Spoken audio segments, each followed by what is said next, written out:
All right. So I got into botting probably about, I don't know, a while back, but been into crypto for a minute, for about a year.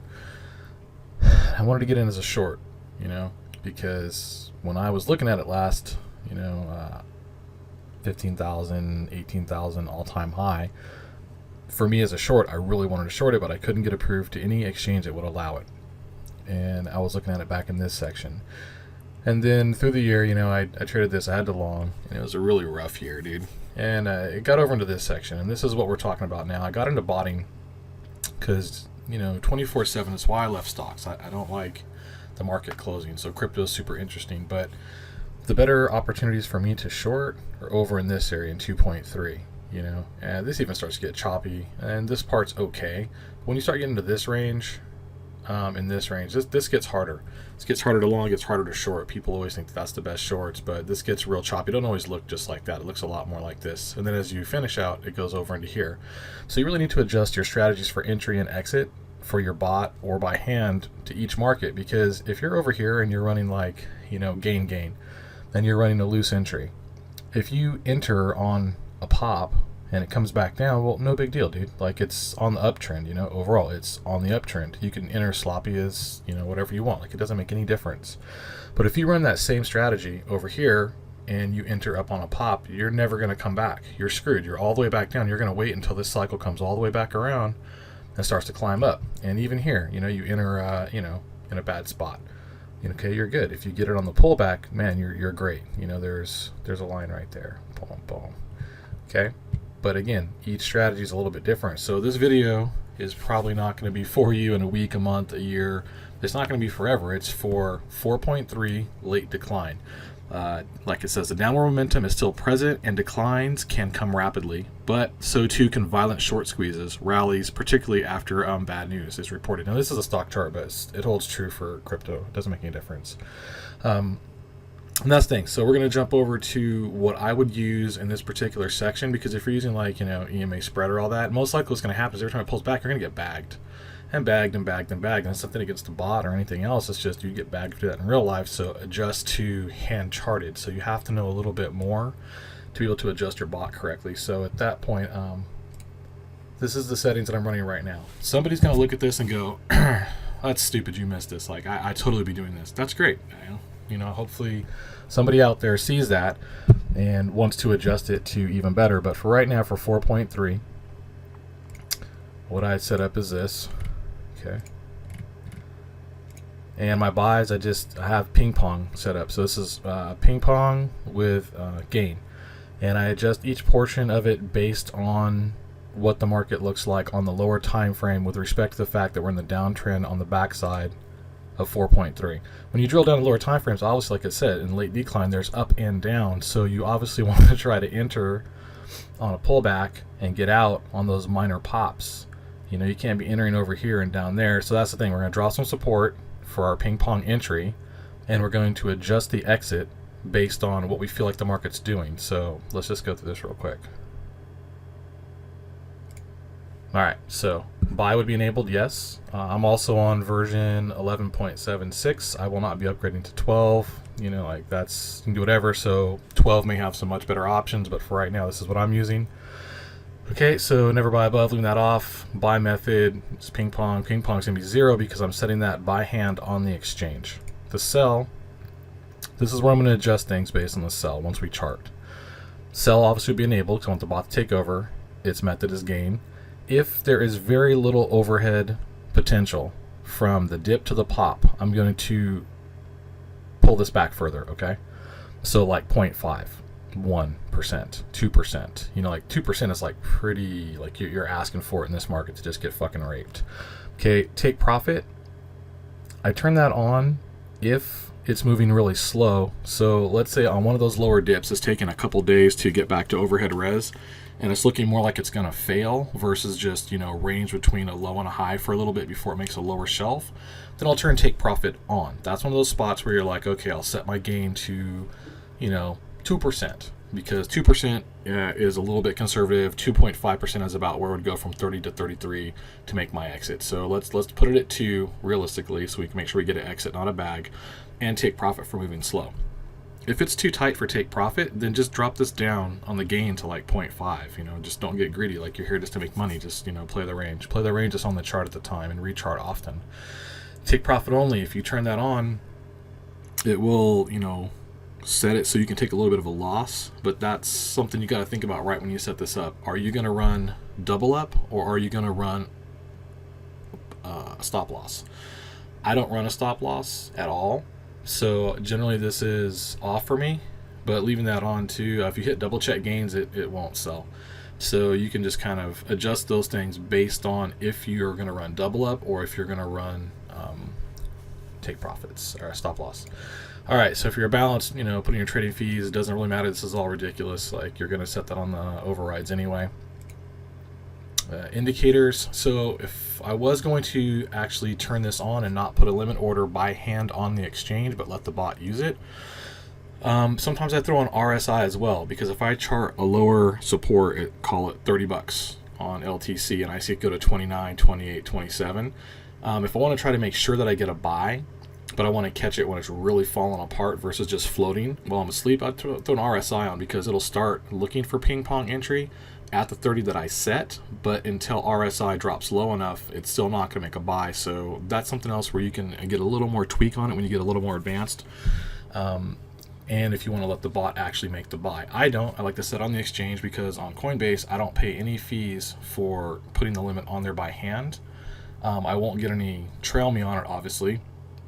But for me, like, that just works better, because my bot goes down often. I run off my home comp. Like, you know, I don't run on, VPS. So if there's an issue, I for sure know that I'm getting a buy, even if I know I'm not going to get a sell if the bot goes off, and hopefully by then I wake up and check it. All right, dollar cost average. I don't use the dollar cost average here. For double up, I run double up math by hand. There's something over here that we'll make another video on for double up math. This one here is by Trash Dog in our room. A lot of you guys know him. If you are polite to him, he'll probably let you use this. It's much more in depth than mine is, and it also works off the money bought versus the amount of coins. Mine goes the other way around. So there's, you know, a couple kinds of double up math you can run as well. But you can play with all these numbers in a spreadsheet, and it's going to tell you about where you were at from your exit, from your entry, and it also tells you how far in you're going to be based on how many attempts, you know. So you can play with all these numbers. It's super in depth, a little more hard, but he's really polite. He'll tell you how to use it if you want to use it. Okay, and that's if you're going to use a double up versus, say, a stop loss. All right, so on that note, this is where you would or wouldn't. If you want to use the double up inside a gun bot, that's totally up to you.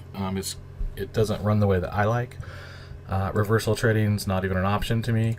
Trail me. All right, so here's the other spot. I don't really use trail me buy, but I use trail me sell, and the trail me sell range I adjust based on how much percentage of gain that I'm looking for. So if it's like 0.5 and I feel like I can go to 0.5, running 0.25 is stupid. Like, just take your exit. But if you're running like, 2 or 3% and you feel like, it's been winding up and it's got a lot more to go and it's probably going to break over that overhead res, but you're not sure. Well, if you set it at 2% and it maybe goes to 3 and it starts to pull back, then you'll get more. This is one of those spots where you can adjust ever so slightly to get just a little bit more, and that's where you can kind of no, I don't want to talk to you, go away. Okay, and this is a little bit more advanced too. Like, as basic as it is on the bot, this is that thing again where when you look at the chart and break it down, you're going to decide, hey, do I need a trail me sell range or not? Do I need to add more gain or not? It's a lot of hand tuning, and I know you bought a bot to make automation, but the end of the market is weird. You have to really be on top of it if you want to make some more gains. Miscellaneous, my stop limit's always 100. I don't stop out. So, all right, from there, that's all that's set. This is where I'd run my overrides. So let's just say right here for ZRX. Probably not a good one. Hold on. Okay, so if a full-size position for you is, say, 1,000, right, and you know that there's a lot of lower shelves and you want to enter a little bit earlier on the lower support on the chart, I would start with like 1/5 your size, because that gives you 5 shelves of 10% drops to double up at, okay, in case you get it wrong, or in case you want to scale in bigger, or you just want to like kind of protect yourself because the market's really shitty right now. So minimum volume to buy and sell always has to be set. My ping pong, I had to set something. So just in case I'm asleep and I get hit with my handset entry on limit, the bot's going to take over and sell. And if it sells while I'm asleep too and then finishes crashing further, that ping pong buy right there is set at my lowest level of what support is currently charted for the weeklies and the monthlies. That's my bottom line dollar. If it entered there, I'm okay with that. And again, it's still entered on a low amount, so if it cracks further, I've got plenty of space to let myself out. Trading fees I split in half because entering on limit by hand set orders, I don't pay any fees as a maker. I'm only going to get possibly hit with a fee as a taker, so that makes it a little bit easier to scalp out versus it having to make your gain percentage plus that extra, 0.5% in trading fees. So trade limit you can adjust to whatever. Like for my Ethereum, it wasn't very high. My gain wasn't there. Like BTC, I don't even have one set. So everything's a little bit different set.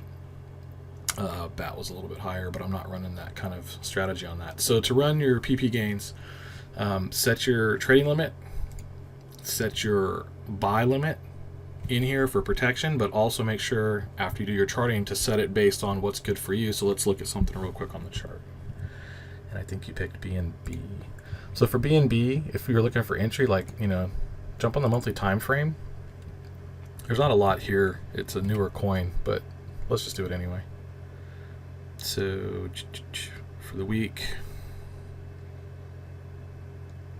that's a potential spot.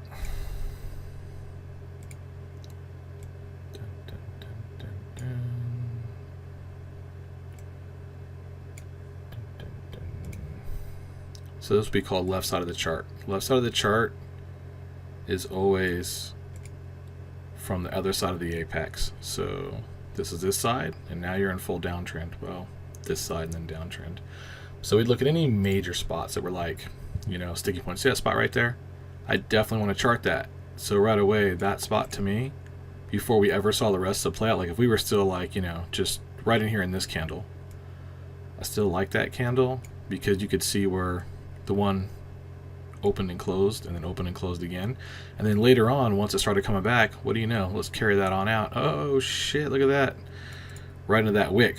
So that initial support that sent it on up, also later when it broke, as it tested it there, right, sent it back up, it actually held, that was support, but it failed, and then it became resistance. So for me, that's overhead resistance now on this side of the chart until that's broke. So where's a good range right now if we're only going to trade the weekly? Well, no shit. I'd probably want to exit around 862-ish, and a really nice deep entry would be 292, and a crazy entry would be like 127. We're going to drill a lot further down because this is just the monthlies, right? So drop some lines on monthlies of shit that looks important.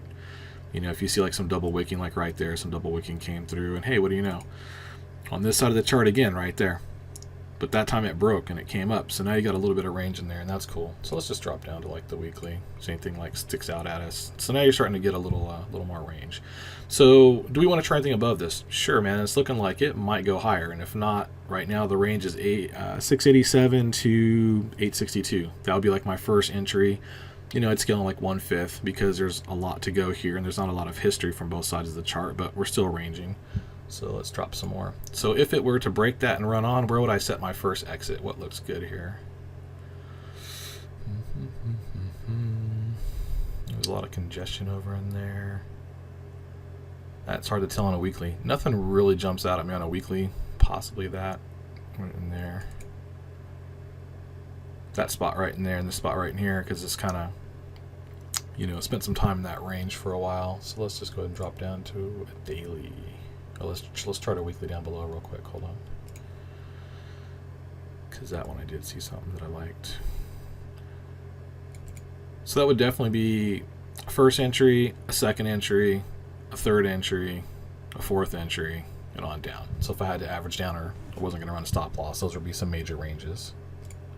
And they're really wide, so we're not trying to trade that. We're not trying to swing that long. So now we're on a daily time frame. So what's been going on recently since December? Well, December was the low. Let's tick that off.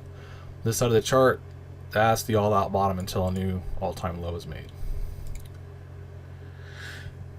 There's your all-time high after this move on this part of this turnaround. This, December whatever on, we've been having a little bit of sort of bull run. It's bullshit, but it's running to overhead res.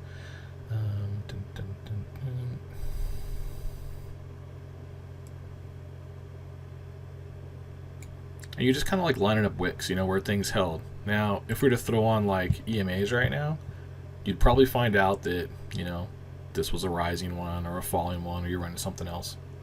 But just drop your support and resistance first. Let's go ahead and drop down to a little bit lower time frame. So we've got all the major ones for the day. And now that we're dropped down to the 4-hour time frame, you can see that now we're looking for a better entry. What do you know, right there? One jumps out real nice. So if I was going to trade BNB, that's the spot right there. So we're looking at 739, okay? So now I want to play that range from 855 to 740, okay? 740, I'd go in 1/5. I would probably look right around 7 and 680 for my next entry, you know, just because there's some spots that, you know, it's doing its things, playing some ascending scallops there on down from the dip. But this looks like shit with those overhead wicks. So most likely what's going to happen, it's probably going to hit that 860 in reverse. So unless Big Daddy BTC over here, you know, does its thing and decides it is going to break out, it's probably going to take everything with it. But look at the slope on that. Like, what's the chance that BTC is going to do its thing and take everything with it? I mean, as it stands right now, it looks like shit. Doesn't mean that it couldn't just slip over that and take off. It totally could, but you know, you're just looking for the major trend overall of things. So if you're going to go back and look at, you know, like what's BTC doing from the left side of the chart, well, these are things that I had ticked off before any of this came around. This was, you know, last November, December's. The numbers that I'm looking at to enter 45, 40, 34, you know, 2700, 1600 zone, and then even down here, like in this range of the 1100. And that's probably like the perfect changeover is 865, you know, because of right there. So you still got a lot more you can go. And if you look at this matched up to this, well, what trend are we in? Huh. Interesting. Wow. Yeah, it looks like we're in 4.3, so let's adjust our strats to 4.3. 4.3 is a real pain in the ass, which is why we're hand charting. On this side, you turn this shit off. You won't use a stupid-ass strat on this side. You'll just, you know, turn on fucking gain, and, you know, it's a lot easier. But for right now, if you want to have a little bit better trades and not cry about it, you got two choices. You can turn the bot off, and you can try to buy at one of these, you know, all-time lows and just all in your money, and then hopefully that's the bottom support and wait for it to go to phase 1.1, which would be accumulation again, and that's cool. You'd have to sit through those phases and then, you know, wait for some blow off to sell. Or you can try to day trade this if you want, swing trade it, you know, however. But at least know what phase and cycle you're in so you can try to make a competent decision. So what we're looking at, BNB. Did I totally just blow that out? Probably. What the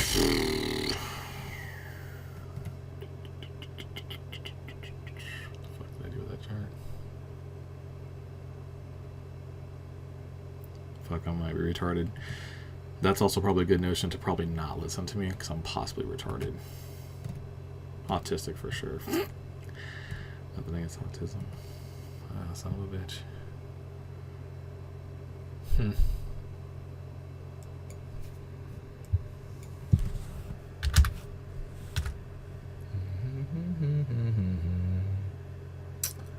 Pom pom pom pom pom pom pom.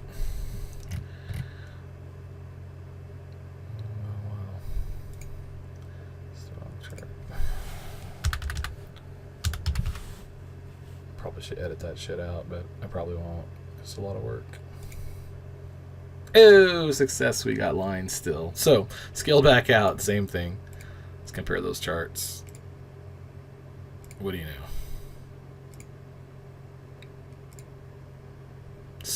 That one might be a little bit further back, but again, it's still trailing BTC. So you got to respect the overall trends. So you can start to see lines that you could play on now.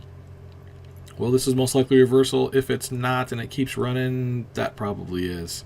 There's your ranges to scalp and to work with. So I'd set a ping pong gain, level 1, 687, and or 745 is super loose and probably your first entry. But don't go all in because it probably won't quite hold. And it probably dipped to 687, but if it does hold, you're going to get left out. So you have to decide, do I want to enter early with everything I got and get bagged up as it goes through 1, 2, 3, 4 supports? How's the market looking on a lower time frame? Or do I want to, you know, leave myself some room to work myself out? Those are some things you got to make a choice about, okay? And that's where double up will come in. We'll run that later. So chart it out, figure out what side you're on, figure out where the range is. So where are we at? What side of the chart are we on?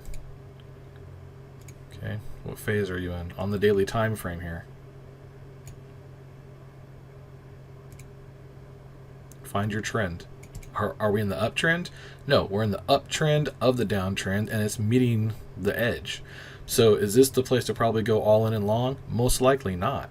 I mean, it could slip over and start climbing, but realistically, what's been going on? It's been hitting this shit and falling apart. So if you want to really drop line and be fair, it's a little bit slipped over. You know, it's slightly bullish, so that's great. It went on a slight bull run into overhead res. This is not bullish until it passes over this, or you know, starts to range out and hold and keep climbing. And even then, when it meets this spot of overhead res at $18, how's that test play out? Is that the end of it? You know, so try to find your trend. Right now the overall trend is down with a little bit of push on the other side, but given the BTC is in the downtrend, don't expect that to hold. This probably isn't going to buck BTC and, you know, be the one winner out of everything that did its own thing. Like, the only reason it's really doing well is because it's an exchange coin and they're, you know, raping people in fees, so they're a good business. It's a real thing. So everything else doesn't look exactly like that. Try to chart that up. All right, that'll give you a good spot to enter. Let's see, let's drop back down to, we're on 4 hours. Okay, you are on the other side of that, so you're a little safer. So again, there you go. So if we're going to adjust the strategy, let's go back to the gun bot.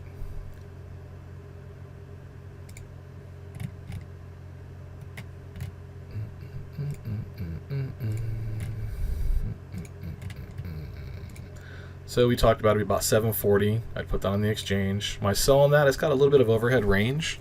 You can go back and figure by hand if you want. It's probably about 1 to 3%. I'd probably put on about 1.5. I'd leave the take profit off. I would probably leave double check gains on, because I'd be willing to run double up math on my own, because it looks pretty good in that pop. And the trail me 1.8, you know, just in case. I mean, give it a little bit of range. That'll give you something to work with. So those are all the spots where you can turn things on or off to custom adjust it, and how you find the trend on your chart. Okay, and find the trend on your ticker. Okay, that's what you're looking at. That's how you're finding your trades, and you can drop down even more, but 4 hours is pretty good. Here's a 1 hour if you want to find something a little bit better. Those all look pretty good, and that's a great range. 737 entry, 860 exit. That's a good changeover spot right there too. 803. It's, you know, got a little bit of whatever. If this was stocks, this is what I'd be looking at. I'd be trying to short up in here, cover in here, wait for a bounce, cover in here, cover in here. If I was trying to long and I was someone who didn't run double up, I would probably just throw on a limit to enter down in here. I would accept that it's probably going to go to there, and I wouldn't worry about it too much. I'd probably go in half size, 3/4, and hopefully get the bounce off and try to exit with, you know, 1, 2, 3% again at the first, second, or third overhead res. That's just how I would do it. That's how I'd set the bot. If you have any questions or you want to add to it, like, by all means, dude. Like, that's just how I'm doing mine right now.